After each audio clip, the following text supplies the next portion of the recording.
Hello everyone, मेरा नाम है मुस्कान और आप सभी का मेरे चैनल पर स्वागत है।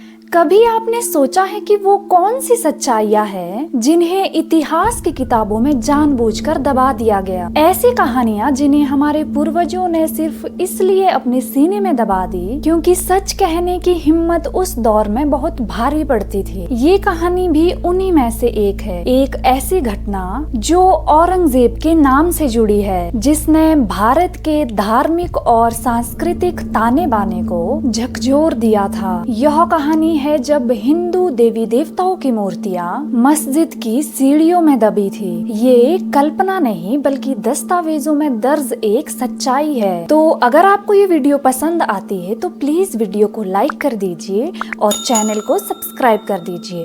तो चलिए कहानी को शुरू करते हैं। मुगल साम्राज्य का सबसे लंबा शासन करने वाला शासक औरंगजेब 1658 में अपने पिता शाहजहां को कैद करके गद्दी पर बैठा। उसका प्रारंभिक जीवन एक सुशिक्षित, धार्मिक और संकीर्ण मानसिकता वाले व्यक्ति के रूप में था। शुरुआत से ही वो अन्य धर्मों के प्रति असहिष्णु था, जबकि अकबर जैसे पूर्वजों ने धार्मिक सहिष्णुता का रास्ता अपनाया था। औरंगजेब ने इसका उल्टा किया। उसने इस्लाम के कठोर नियमों को लागू किया और गैर मुस्लिमों पर जजिया कर फिर से लगा दिया। औरंगजेब की धार्मिक नीति में मंदिरों का विध्वंस एक सुनियोजित अभियान था, जिसका उद्देश्य हिंदू संस्कृति और धार्मिक प्रतीकों को समाप्त करना था। ये एक वैचारिक युद्ध था जिसमें धर्म के नाम पर आस्था और परंपराओं को मिटाया गया। काशी, वर्तमान वाराणसी, हमेशा से भारत की आध्यात्मिक राजधानी रही है। यहाँ स्थित काशी विश्वनाथ मंदिर भगवान शिव को समर्पित एक पवित्र स्थल था। ये मंदिर केवल धार्मिक ही नहीं बल्कि सांस्कृतिक और सामाजिक दृष्टिकोण से भी अत्यंत महत्वपूर्ण था। 1669 में औरंगजेब ने एक फरमान जारी किया जिसमें काशी विश्वनाथ मंदिर को ध्वस्त करने का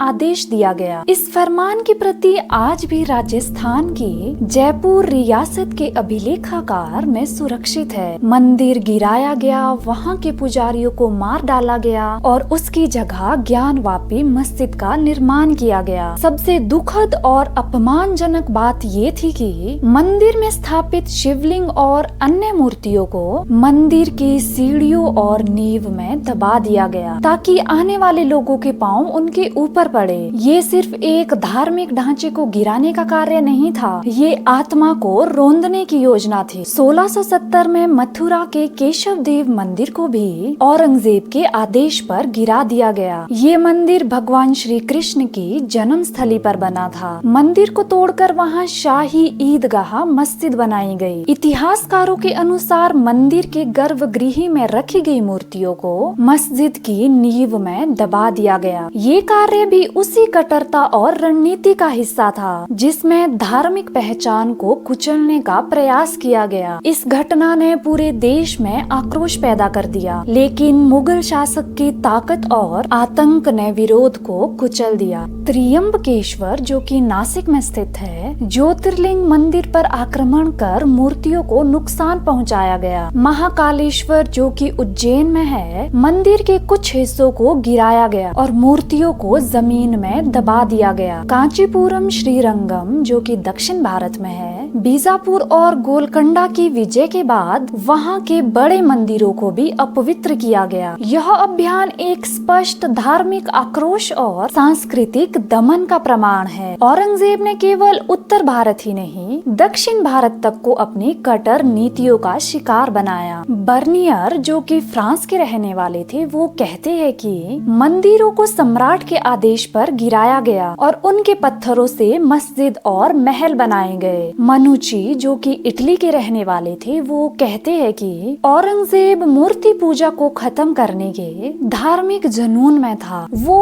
उकेरे गए पत्थरों को भी उल्टा करके लगवाता था। इन गवाहियों से ये स्पष्ट होता है कि मूर्तियों को केवल नष्ट नहीं किया गया बल्कि अपमानित करने के उद्देश्य से उपयोग किया गया। औरंगजेब जानता था कि हिंदू धर्म में मूर्तियों का महत्व अत्यधिक है, उन्हें पवित्र माना जाता है और उन्हें जमीन पर गिराना भी पाप समझा जाता है। ऐसे में जब मूर्तियां मस्जिद की सीढ़ियों में दबाई गई तो ये न सिर्फ मूर्ति भंजन था बल्कि एक सोच समझ कर किया गया अपमान था। उसने चाहा कि जब भी कोई नमाजी मस्जिद जाए वो उन मूर्तियों के ऊपर से गुजरे जिन्हें वो खुद पवित्र नहीं मानता था, लेकिन हिंदू मान्यता के अनुसार वो घोर अपवित्रता थी। ये एक सांस्कृतिक अपमान था जिसे पत्थरों के भीतर छिपा दिया गया। हालांकि औरंगजेब के सामने खुलकर विरोध करना मृत्यु को आमंत्रण देना था, लेकिन फिर भी कुछ क्षेत्रों में प्रतिरोध की चिंगारी बुझी नहीं। संतों, राजाओं और जनमानस ने अपने अपने तरीकों से विरोध किया। कई राजाओं ने मंदिरों को बचाने के लिए युद्ध किया। शिवाजी और उनके उत्तराधिकारी औरंगजेब की नीतियों के विरुद्ध दृढ़ता से खड़े रहे। कई संतों ने भजनों और प्रवचनों के माध्यम से सत्य को जीवित रखा। आज भी ज्ञानवापी और मथुरा के मामले अदालत में लंबित है। एएसआई की रिपोर्ट में ये बात सामने आई है कि मस्जिदों की संरचना में मंदिरों के अवशेष मौजूद है। 2021 में वाराणसी कोर्ट के आदेश पर ज्ञानवापी मस्जिद में सर्वे हुआ, जिसमें मंदिरनुमा संरचनाएं, नक्काशी और कई पुराने चिन्ह पाए गए। कुछ रिपोर्ट्स में शिवलिंग जैसे ढांचे की बात भी कही गई। इन मामलों का फैसला जो भी हो, लेकिन ये ऐतिहासिक सच्चाई अब धीरे धीरे सामने आ रही है। ये कहानी किसी मजहब के खिलाफ नहीं बल्कि एक ऐतिहासिक अन्याय के खिलाफ है। मस्जिद की सीढ़ियों में दबी मूर्तियां आज भी मौन है, लेकिन उनका मौन चीखता है न्याय के लिए, सम्मान के लिए। औरंगजेब इतिहास का एक अध्याय है जिसे पढ़ना जरूरी है ताकि हम समझ सके कि धार्मिक असहिष्णुता का अंत हमेशा विनाश में होता है। आज जरूरत है कि हम उस इतिहास से सीखें, उसे जानें और सच्चाई को स्वीकार करें, भले ही वह कितनी ही कड़वी क्यों ना हो। तो ये थी औरंगजेब और हिंदू धर्म से संबंधित मूर्तियों की एक कहानी। उम्मीद करती हूँ कि आपको ये वीडियो पसंद आई हो। अगर आपको ये वीडियो पसंद आई हो तो प्लीज वीडियो को लाइक कर दीजिए और अपने दोस्तों के साथ शेयर कर दीजिए। चैनल पर नए हो तो चैनल को सब्सक्राइब कर दीजिए। फेसबुक पर देख रहे हो तो फॉलो जरूर करिए। आपसे मिलते हैं एक और इंटरेस्टिंग और ज्ञानप्रद कहानी के साथ। तब तक के लिए राधे राधे।